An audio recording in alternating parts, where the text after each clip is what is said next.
Hello YouTube, it's Lion here with Hobbies of Man once again, and today we are doing another light novel review. Now, today we will be reviewing Goblin Slayer Volume 1, written by Kumo Kagyu, illustrated by Noboru Kanatuki, sorry. This is published by Yenon or Yen Press. The demographic is seinen according to the manga, and the genre is dark fantasy. I would also maybe classify this as either heroic fantasy or epic fantasy. Not really sure which one. I think heroic fantasy fits better, but the tone of it is a lot darker than you would find in Western heroic fantasy from, the Pulp Fiction era in the 20s.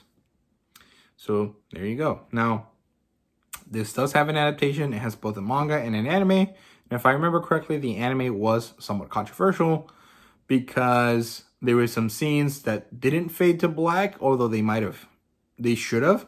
All of the really sad / gory / very, very messed up sexual violence in this book is faded to black. So, be aware that exists and that it is here, and that the anime doesn't fade to black exactly like it should.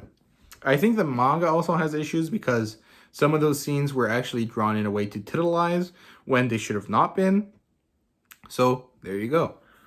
Now, the premise here is that in this fantasy world full of adventurers and dangers, we follow two of them specifically. We follow Priestess, this girl right here, and Goblin Slayer as they go on these adventures. And there is an element of a really larger than life quest that they take part in, but at the end of the day, it's really the story about the Goblin Slayer and his adventures slaying goblins. So it's very interesting how it's all written. Now, the plotline here is very good. It's very interesting. It's definitely heroic fantasy. It follows our main character and his female companion as they do, adventures. It's full of action. It's very well written. It's pretty brutal, honestly. He kills baby goblins just because fuck the baby goblins. They're gonna come back and they're gonna become evil, so I'm just gonna kill them now.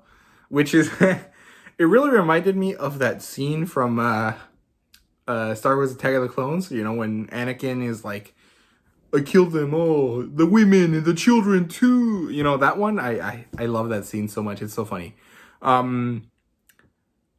Well, it's messed up, but it's funny. But it's very reminiscent of that without the shitty acting. So there you go. It starts with Priestess getting introduced as she goes on an adventure. It ends horribly, and at the end of that adventure, we get introduced to the Goblin Slayer. He is kind of really badass. Honestly, I can imagine some really awesome theatrical music playing in the background as he walks up. Very whatever the good version of Darth Vader's theme would be, whatever epic march you could make that is somewhat heroic would be what you would play when Goblin Slayer is walking through. And then what follows is quite a few short adventures that all deal with Goblin Slayer slaying goblins. And then we have two big stories near the end. One of them is this setup to this giant epic fantasy style quest that they really somewhat ignore so that they can have a secondary final battle. It's actually really epic, and there was a lot of good characterization there that I really, really enjoyed quite a lot. It was actually a shift in the story in that last battle that I thought was really interesting and I liked quite a bit. And just the execution of it and the strength that it took for Goblin Slayer to do what he had to do was really good. So the characters here are very interesting, and it's very cool that none of the characters have names. They just have descriptions, Goblin Slayer, Priestess, Guild Girl, Cowgirl, Elf Archer, Dwarf Shaman, Lizard Priest. None of them have names. Actually, none of them have names. And that actually is very interesting because you still connect with them even though they lack a name. That's the most basic form of identification for a person is their name. And the most basic thing to which you can link personality to is a name. And so it's very interesting that none of them have one, and yet you can still develop a connection with them. It's very, very good. I think this actually is a testament to the ability of the author. I was going to say mangaka, but that's not correct. To the ability of the author more than like the general story, I guess. I don't know how to phrase it, but it's basically because the author was really good at his job. So we have 4 big characters and then 3 secondary characters and then a bunch of characters after that. So Goblin Slayer is a very revenge-driven character. He's very stoic. He's not very talkative. He's very driven, and he's very definitely psychologically messed up, but he still is a good person to other people. But as soon as goblins are on the table, oh, screw that. He's like done. He is like as dark as can be. It's very interesting. He says, you know, I'm what goblins are to us, to goblins. And that's such an interesting, you know, kind of way to describe himself. Now, Priestess is very cute. She's a new adventurer, and she is both a very good support character for Goblin Slayer, but also the narrative, like, spokesperson, the one that, you know, the reader identifies with and can experience the story through. Because Goblin Slayer is the main character, but we always see Goblin Slayer either in third person or through the eyes of someone else, which is very interesting. And Priestess really definitely works as the stand-in for the reader because she's the one that needs to learn all the new things. She's the one that has to do all of the explaining, the exposition, and, you know, basically that's what most main characters in Western fantasy would do, as well as, like, be part of the main plotline, which is very interesting. The 2 secondary characters after that, which are also part of the, what I would consider the 4 important characters, are Guild Girl and Cowgirl. Now, Guild Girl is a support character. Basically, she sets up the story for Goblin Slayer. If this is a campaign, like a D&D campaign, she would kind of be like the DM/GM. She would be the one controlling the story and telling you, hey, you need to go here, you need to go there, which is really cool. Cowgirl is a secondary GM, DM person. She basically holds the backstory for Goblin Slayer, and through her, we learn about him, which is also really nice. She also plays a somewhat meaningful role, and it seems like she's going to develop as part of Goblin Slayer's team at some point. Now, the tertiary characters that I think are rather important are Elf Archer, which is a female elf who is an archer, obviously, Dwarf Shaman, and a Lizard Priest. Now, these 3 tertiary characters, or secondary characters, depending on how you want to view it, are the ones that bring that epic fantasy quest to Goblin Slayer and take part in it before the final battle, which is cool. I quite like the way that they interact and the way that they bring Goblin Slayer out of his shell quite a bit. It's very nice. I think that they function really nicely. Beyond them, there's a few other characters. There's the Spearman and the Witch, who are like, I don't know what their purpose is, but they do something in the story, and I just can't describe it. So they're there. Now, the world building here is really good. It's relatively epic. This is definitely a high fantasy story, but it's not very crazy. I would put it in mid-level high fantasy, so it's not like low fantasy like Game of Thrones. It's not so high fantasy that you're basically in an alien planet like Stormlight Archive. It's somewhere in the middle, very, you know, general Western medieval period fantasy. Good stuff. The Adventurers Guild and the racial politics between, or like not politics, but like the way races interact is very interesting. There's a very well understood anonymity between Archer and Dwarf, or Elf Archer and Dwarf Shaman, that has to do with the way that their societies clash with each other, which I think is really interesting. And the lore of the goblins is very cool. There's a lot of it.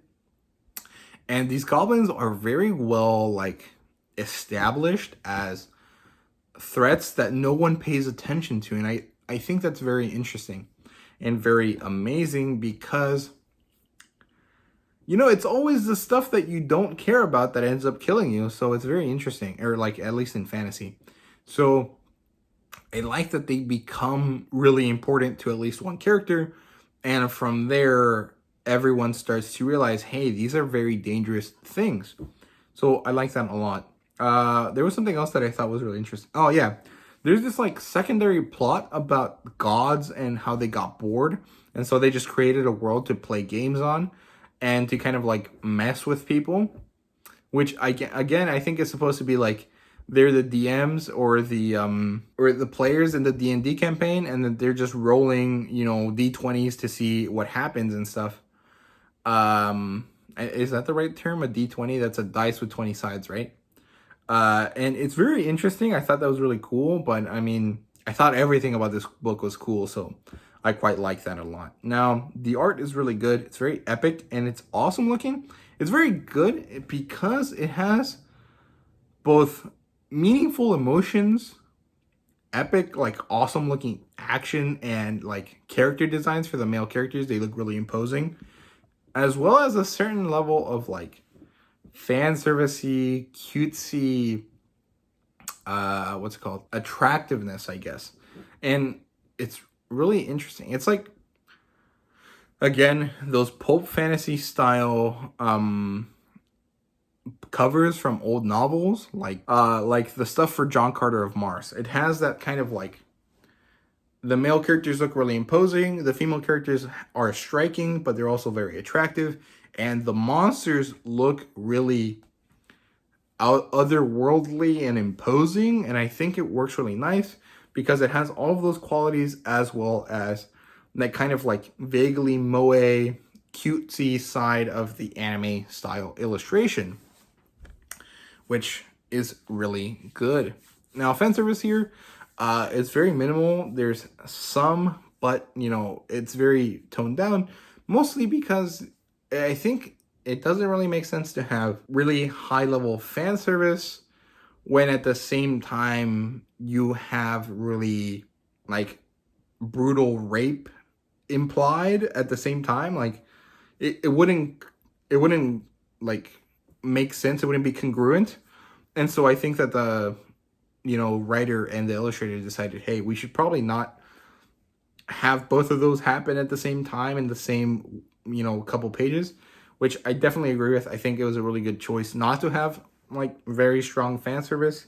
I mean, that's not to say that there aren't some scenes where, you know, female characters are described very, you know, attractively, but it is very minimal compared to other light novels of the same genre.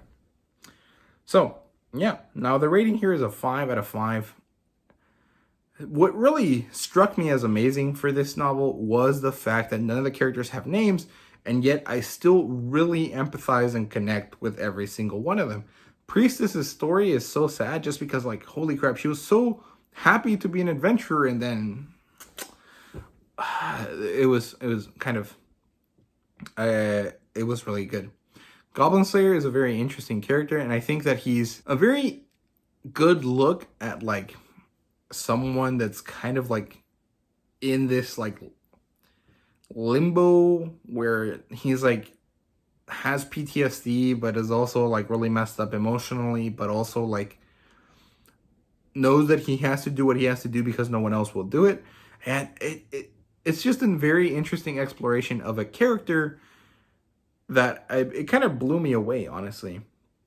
I also like the dynamics between all the characters quite a lot. It's very fun. I really enjoyed it, and that's why I gave it a 5 out of 5. Now, I do want to note that the brutality of this light novel is not exaggerated. This is really messed up. If you have any issues with brutal imagery or brutal descriptions, this is definitely not for you.